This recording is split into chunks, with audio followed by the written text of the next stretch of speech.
നമസ്കാരം. ബഹുമാന്യരായ എല്ലാ പ്രേക്ഷകരെയും ശ്രീഭദ്ര ജ്യോതിഷത്തിലേക്ക് വിനയപൂർവ്വം സ്വാഗതം ചെയ്യുന്നു. നമ്മൾ ജ്യോതിഷത്തിൽ ഗ്രഹമാറ്റങ്ങൾ വളരെ പ്രാധാന്യമർഹിക്കുന്ന ഒരു കാര്യമാണ്. പലപ്പോഴും നമ്മളതിനെ ഭയത്തോടെയോ അല്ലെങ്കിൽ പ്രതീക്ഷയോടെയോ കാണുന്ന അവസരങ്ങൾ ഉണ്ട്. അപ്പോൾ അതിനകത്ത് ഭയത്തോടെ കാണുന്ന വിഭാഗത്തിൽ വരുന്ന ഒരു കാര്യമാണ് ഈ രാഹുകേതുക്കളുടെ മാറ്റം. രാഹുവും കേതുവും ഗ്രഹങ്ങളാണെന്ന് ചോദിച്ചാൽ ഗ്രഹങ്ങളല്ല, നിഴൽ ഗ്രഹങ്ങളാണ്. ഭൂമിയുടെയും ചന്ദ്രൻ്റെയും ഭ്രമണപഥങ്ങൾ തമ്മിൽ ഇൻ്റർസെക്റ്റ് ചെയ്യുന്ന രണ്ട് പോയിൻ്റുകളാണ് രാഹുവും കേതുവും. പക്ഷേ വളരെ പുരാതന കാലത്ത് തന്നെ ഈ ബിന്ദുക്കൾ മാറുന്നത് ഭൂമിയിലെ കാലാവസ്ഥയെയും ജീവജാലങ്ങളെയൊക്കെ ബാധിക്കുമെന്നുള്ളത് പഴയ മഹർഷിമാർക്ക് നന്നായിട്ട് അറിയാമായിരുന്നു. അതുകൊണ്ടാണ് ഗ്രഹിക്കുന്നത് എന്നുള്ള അർത്ഥത്തിൽ അവരെയും കൂടെ ഗ്രഹങ്ങളെന്നുള്ള പേരിൽ ഉൾപ്പെടുത്തിയത്. നമ്മുടെ നവഗ്രഹങ്ങൾ എന്ന് പറയുന്ന സങ്കല്പം തന്നെ എങ്ങനെയാണ്? ഗ്രഹിക്കുന്നത് അല്ലെങ്കിൽ ബാധിക്കുന്നത് എന്നുള്ള അർത്ഥത്തിലാണ് ഈ നവഗ്രഹങ്ങളെ ഉൾപ്പെടുത്തിയിരിക്കുന്നത്. അപ്പോൾ അങ്ങനെ രാഹുവും കേതുവും മെയ് മാസം 18-ാം തീയതി രാശി മാറുകയുണ്ടായി. അതായത് ഇടവം 4-ാം തീയതി. രാഹു മീനത്തിൽ സഞ്ചരിച്ച് പുറകോട്ട് സഞ്ചരിച്ചുകൊണ്ടിരിക്കുകയായിരുന്നു. കുംഭൻ രാശിയിലേക്കാണ് എത്തിച്ചേർന്നത്. കേതു ആണെങ്കിൽ കന്നി രാശിയിൽ നിന്നും ചിങ്ങൻ രാശിയിലേക്ക് എത്തിച്ചേർന്നു. ഈ രാഹുവിനും കേതുവിനും വിലോമഗതിയാണ് എന്ന് പറഞ്ഞാൽ പുറകോട്ടാണ് സഞ്ചാരം. അപ്പം ഭൂമിയെ ചുറ്റി ചന്ദ്രൻ ഇങ്ങനെ സഞ്ചരിക്കുന്നു. സൂര്യന് ചുറ്റും ഭൂമിയുടെ സഞ്ചാരപഥമുണ്ട്. അപ്പോൾ ഈ ഇൻ്റർസെക്റ്റ് ചെയ്യുന്ന പോയിൻ്റുകൾ എപ്പോഴും പുറകോട്ട് മാറിക്കൊണ്ടേ ഇരിക്കും.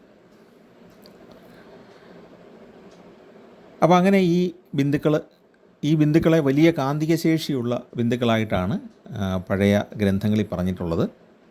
കാന്തികം എന്നുള്ള വാക്കല്ല ഉപയോഗിക്കുന്നതെങ്കിൽ പോലും നമ്മളെ ഗ്രഹിക്കുന്നത് എന്നുള്ള രീതിയിലാണ് എല്ലാം പറഞ്ഞു പോയിട്ടുള്ളത്.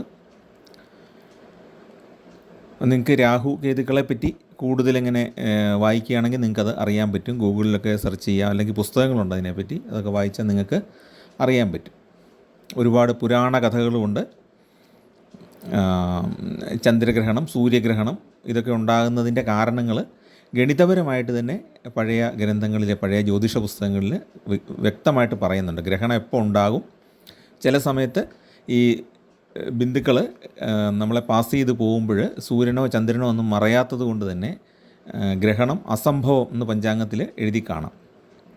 ലാടം അസംഭവം, അല്ലെ ഗ്രഹണം ബാധിക്കുന്നില്ല. മുഹൂർത്തങ്ങളൊക്കെ കണക്കാക്കുമ്പോൾ ഈ രാഹുവിൻ്റെയും കേതുവിൻ്റെയും സഞ്ചാരം വളരെ പ്രധാനമാണ്.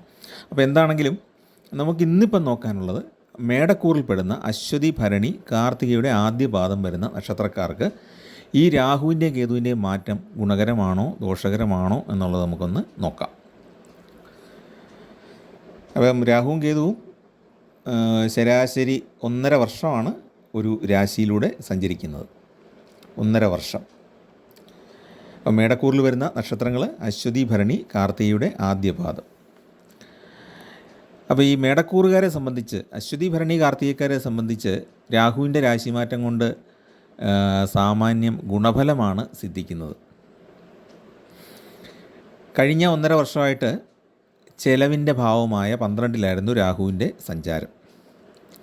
ഇപ്പോൾ 12-ൽ നിന്ന് സൗഭാഗ്യങ്ങളെ സമ്മാനിക്കുന്ന 11-ാം ഭാവത്തിലേക്ക് രാഹു കടന്നു കഴിഞ്ഞു. അതായത് 12-ൽ നിന്നും 11-ലേക്കും. ഈ 11-ൽ രാഹു എന്ന് പറയുന്നത് നിങ്ങൾ പുസ്തകം പരിശോധിച്ചാൽ അറിയാം. 11-ൽ രാഹു എന്ന് പറയുന്നത് ഗുണകരമായ ഒരനുഭവമാണ്. ജാതകത്തിൽ 11-ൽ രാഹു നിൽക്കുകയാണെങ്കിൽ ആ പൈസയ്ക്ക് വലിയ ബുദ്ധിമുട്ടില്ലാതെ കടന്നു പോകും. അതുപോലെ തന്നെ നമ്മളെ അത്ര പെട്ടെന്ന് തോൽപ്പിക്കാനായിട്ട് സാധിക്കുകയില്ല. നമ്മൾ അല്പം ക്ഷീണമൊക്കെ സംഭവിച്ചാലും അല്ലെങ്കിൽ ബിസിനസ്സിൽ അല്പം പാളിച്ചയൊക്കെ പറ്റിയാലും 11-ൽ രാഹു ഉള്ളവൻ അത് പിടിച്ചു കയറി വരും.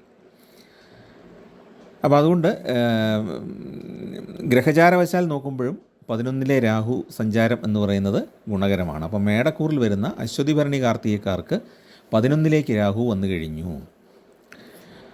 ഏറ്റവും പ്രധാനം എന്ന് പറയുന്നത് അനാവശ്യമായ ചിലവുകളെ നിയന്ത്രിക്കാൻ സാധിക്കും. അനാവശ്യമായ ചില കൂട്ടുകെട്ടുകളൊക്കെ ഉണ്ട്, അതിനെ വേർപെടുത്തി മാറ്റാനും സാധിക്കും. കേതു ആണെങ്കിൽ മേടക്കൂറുകാരുടെ 5-ാം ഭാവത്തിൽ കൂടെയാണ് സഞ്ചരിക്കുന്നത്. മേടക്കൂറുകാർക്ക് ഇപ്പോൾ കുറച്ച് പ്രയാസങ്ങളുള്ള സമയമാണ് എന്ന് നമ്മൾ മറ്റ് 2 വീഡിയോയിൽ പറഞ്ഞിട്ടുണ്ട്. ഒന്ന്, ശനി മീനത്തിലേക്ക് വന്നപ്പോൾ അവരുടെ 12ലാണ് ശനി എത്തിയിട്ടുള്ളത്. അതായത് ചെലവിൻ്റെ വ്യയത്തിൻ്റെ ഭാവത്തിൽ ശനി എത്തിക്കഴിഞ്ഞിരിക്കുന്നു. ശനി അതിലൂടെ സഞ്ചരിക്കുന്നു. 3-ാം ഭാവത്തിലാണ് വ്യാഴം. ഇപ്പം മെയ് 14-ാം തീയതി വ്യാഴം അങ്ങോട്ട് കടന്നു കഴിഞ്ഞു. അപ്പോൾ അതിൻ്റെ പ്രയാസങ്ങളും ഉണ്ട്. 3-ാം ഭാവം എന്ന് പറഞ്ഞാൽ വ്യാഴത്തിന് ഗുണകരമല്ല, പൂർണ്ണമായും ഗുണകരമല്ല. അപ്പം ശനി 12-ലും വ്യാഴം 3-ലും ആയതുകൊണ്ട് അശ്വതി ഭരണി കാർത്തികക്കാർക്ക് പൊതുവേ മനപ്രയാസവും അല്പം ബുദ്ധിമുട്ടൊക്കെയുള്ള ഒരു കാലമാണ് എന്ന് നമുക്ക് പറയാമെങ്കിലും രാഹു 11-ൽ വന്നിട്ടുള്ളത് കൊണ്ട് ആ ധനത്തിൻ്റെ ഭാവത്തിന് പുഷ്ടി ഉണ്ടാകും. അപ്പോൾ ഈ വ്യാഴവും ശനിയും നൽകുന്ന പ്രതികൂലമായ അവസ്ഥകളെ തരണം ചെയ്യാൻ രാഹുവിൻ്റെ അനുകൂല ഭാവത്തിലെ സഞ്ചാരം ഒരു പരിധിവരെ സഹായിക്കും. പൂർണ്ണ സന്തോഷം ലഭിക്കുകയില്ല എന്നുള്ളത് ഓർത്തിരിക്കണം. കാരണം ശനിയും വ്യാഴവും ശക്തരായ ഗ്രഹങ്ങളാണ്. രാഹുവും വളരെ ശക്തമായ ഒരു പോയിൻ്റാണ് എങ്കിൽ പോലും ശനിയുടെയും വ്യാഴത്തിൻ്റെയും പ്രഭാവത്തെ മറികടക്കാനുള്ള ഒരു കഴിവ് രാഹുവിനില്ല. അപ്പോൾ ആ ഒരു രീതി വെച്ച് നോക്കുമ്പം രാഹു 11-ൽ സഞ്ചരിക്കുന്ന കാലമായതുകൊണ്ട് ധനപരമായ കാര്യങ്ങളിൽ കുറച്ച് മെച്ചം ഉണ്ടാകും. വ്യാഴത്തിൻ്റെ മറഞ്ഞു നിൽക്കുന്ന അവസ്ഥ അല്ലെങ്കിൽ ദോഷസ്ഥാനസ്ഥിതി ഉണ്ടെങ്കിൽ പോലും ധനത്തിന് വലിയ ബുദ്ധിമുട്ടോ ദാരിദ്ര്യമോ ഇല്ലാതെ മുന്നോട്ട് പോകാൻ കഴിയും. പിന്നെ 7.5 ശനിക്കാലമാണ്. മനസ്സിന് ദുഃഖമുണ്ടാക്കുന്ന ചില അനുഭവങ്ങളുണ്ടാകും. എങ്കിൽ പോലും 7.5 ശനിക്കാലത്ത് മറ്റൊരു യോഗമുണ്ട്, വീട് വിട്ടു പോകാൻ യോഗം. അപ്പോൾ ചിലർക്ക് രാഹു 11-ൽ വന്നു കഴിയുമ്പോൾ എന്താണ് സംഭവിക്കുന്നത്?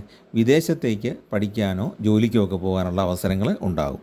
അപ്പോൾ നമ്മൾ ഓർക്കേണ്ടത് എന്താണെന്ന് വെച്ച് കഴിഞ്ഞാൽ ഈ ഗ്രഹങ്ങൾ തരുന്ന ഫലങ്ങൾക്ക് 2 വശമുണ്ട്. ഒരു നാണയത്തിന് 2 വശമുണ്ടെന്ന് പറയുന്ന പോലെ നമ്മൾ ഗുണവും ദോഷവും അതിനകത്ത് അനലൈസ് ചെയ്ത് പഠിക്കണം. എന്നാലേ അത് കൃത്യമായിട്ട് മനസ്സിലാവുള്ളൂ. പ്രകൃതിയിൽ അങ്ങനെയാണ്, ഗുണവും ദോഷവും മാറി മാറി വരും.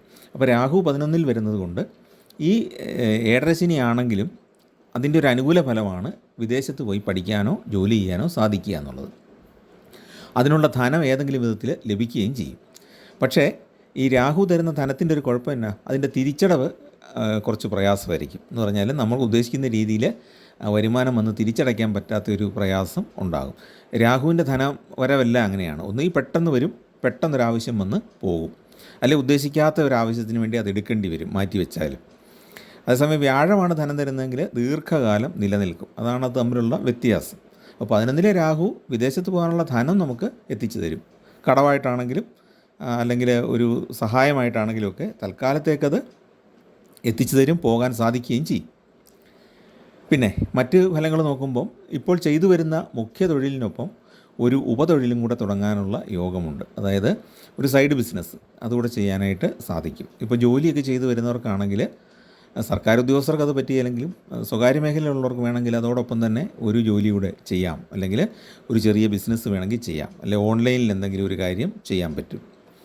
അപ്പോൾ ശനിയുടെ തടസ്സം കുറച്ചുകൊണ്ട് രാഹുവിൻ്റെ സ്ഥിതി ധനാഗമത്തിലെ തടസ്സങ്ങൾ നീങ്ങുന്നതിന് കുറേയേറെ സഹായിക്കും. അപ്പോൾ ശനി പൈസ വരുന്നതിനെ തടയും. കാരണം 7.5 ശനിയുടെ കാലമാണല്ലോ. അപ്പോൾ ആ ഒരു പ്രയാസം ഉണ്ടാകും. എങ്കിലും രാഹു കുറേയൊക്കെ ഏറെ സഹായിക്കും. അതോടൊപ്പം തന്നെ പ്രണയ സാഫല്യം ഉണ്ടാകാനായിട്ട് രാഹു സഹായിക്കും. വിവാഹസിദ്ധി ഈ സമയത്ത് ഉണ്ടാകാം. അതുപോലെ തൊഴിലിൽ കുറച്ച് മെച്ചപ്പെട്ട അവസ്ഥ വേണമെങ്കിൽ ഉണ്ടാകാം.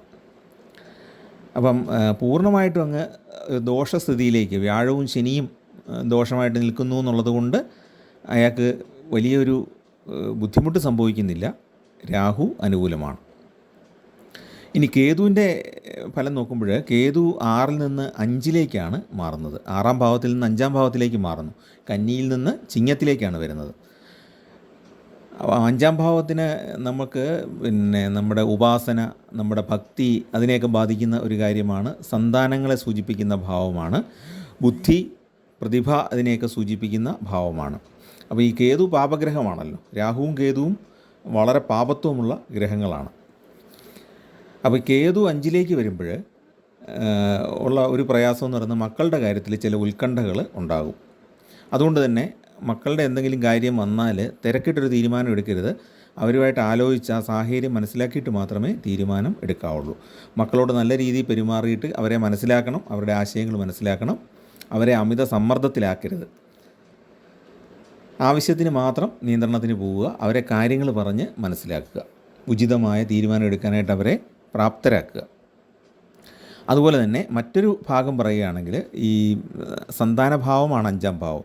സന്താന യോഗത്തിനായിട്ട് ചികിത്സ നടത്തുന്നവരുണ്ടല്ലോ, കുറേ കാലമായിട്ട് കുഞ്ഞുങ്ങൾക്ക് വേണ്ടിയിട്ട് പ്രാർത്ഥിച്ചുകൊണ്ട് ചികിത്സ ചെയ്യുന്നവർ വളരെ പ്രാർത്ഥനയോടെ മാത്രം അത് ചെയ്യുക.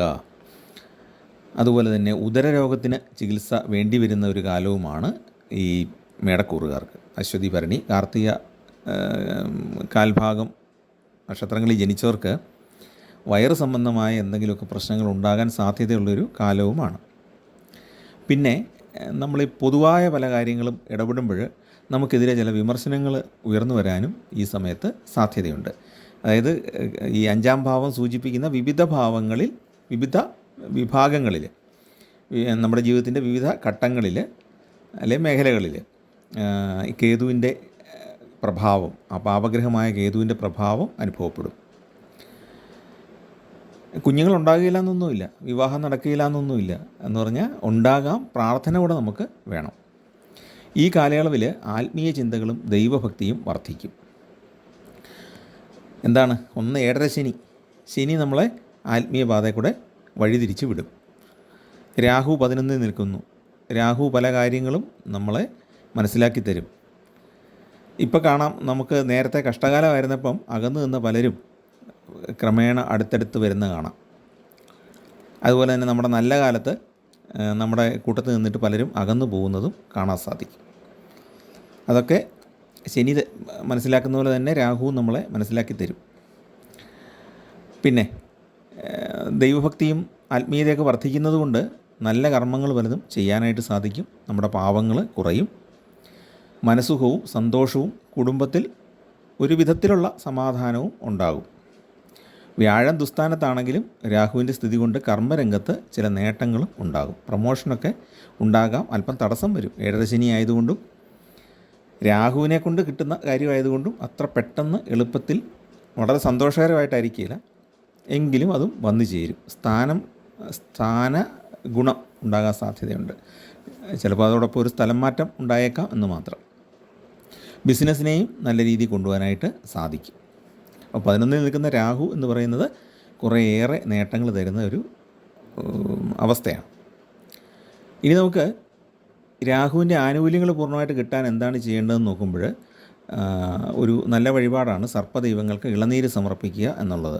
എല്ലാ സർപ്പക്ഷേത്രങ്ങളിലും ഉണ്ടോ എന്നുള്ളത് അന്വേഷിച്ചാലേ അറിയത്തുള്ളൂ. സർപ്പദൈവങ്ങൾക്ക് ഇളനീര് സമർപ്പിക്കുക. അത് ഇല്ലാത്ത സ്ഥലമാണെങ്കിൽ മഞ്ഞൾപ്പൊടിയും വെറ്റിലയും അടയ്ക്കയും ഒരു നാണയവും കൂടെ ചേർത്ത് നടയ്ക്കൽ സമർപ്പിച്ച് പ്രാർത്ഥിക്കുക. ഒരു പട്ടിൻ്റെ മുകളിൽ വെച്ച് സമർപ്പിക്കുകയാണെങ്കിൽ വളരെ നല്ലതാണ്. അതോടൊപ്പം തന്നെ ദേവിക്ക് ഒരു പട്ടും ഒരു പിടി നാണയവും കൂടെ സമർപ്പിക്കുക. ഇങ്ങനെയാണെങ്കിൽ ധനപരമായിട്ട് ലാഭമുണ്ടാകാനും, ഇനി ലാഭമൊന്നും ഉണ്ടായില്ലെങ്കിലും ധനം നഷ്ടപ്പെട്ടു പോകാതെ, പ്രയാസപ്പെടാതെ, ദാരിദ്ര്യമൊന്നും ഉണ്ടാകാതെയും വളരെ ഉത്തമമാണ്. സർപ്പത്തിനും വഴിപാട് കൊടുക്കുക, ദേവിക്ക് വഴിപാട് കൊടുക്കുക. കുടുംബദേവത നിങ്ങളുടെ കുടുംബദേവത ദേവിയാണെങ്കിൽ കൃത്യമായിട്ട് കൊടുത്തിരിക്കണം. പിന്നെ 5 നിൽക്കുന്ന കേതുവിൻ്റെ അനിഷ്ടത മാറുന്നതിന് ഗണപതിക്ക് കറുകമാല സമർപ്പിക്കണം. ജോലിക്ക് ടെസ്റ്റ് എഴുതാൻ പോകുന്നവരോ ഇൻ്റർവ്യൂവിന് പോകുന്നവരോ ഉണ്ടെങ്കിൽ ഞാൻ മുമ്പ് പലപ്പോഴും പറഞ്ഞിട്ടുള്ള പോലെ ഗണപതിക്ക് ഒരു കറുകമാല സമർപ്പിച്ചിട്ട് പോവുക. നിങ്ങൾക്ക് ആ ജോലി കിട്ടാൻ 99% സാധ്യത ഉണ്ടാകും. ഇൻ്റർവ്യൂവിന് പോകുന്നവർ പ്രത്യേകിച്ച്, കാരണം ഗണപതി ഭഗവാന്റെ ഒരു പ്രീതി ഇല്ലെങ്കിൽ നമുക്ക് ഗണപതി ഭഗവാനെ പറ്റി, അതായത് നമ്മുടെ ശരീരത്തിലെ ഒരുപാട് അവയവങ്ങളുമായിട്ട് ലിങ്ക് ചെയ്ത് നിൽക്കുന്ന ഒരു ദൈവമാണ് ഗണപതിയുടെ ചൈതന്യം എന്ന് പറയുന്നത്. അതുകൊണ്ട് വേണ്ട സമയത്ത് വേണ്ടതുപോലെ പറയണമെങ്കിൽ ഗണപതി ഭഗവാന്റെ ചൈതന്യം ഉണ്ടായെങ്കിലേ പറ്റുള്ളൂ.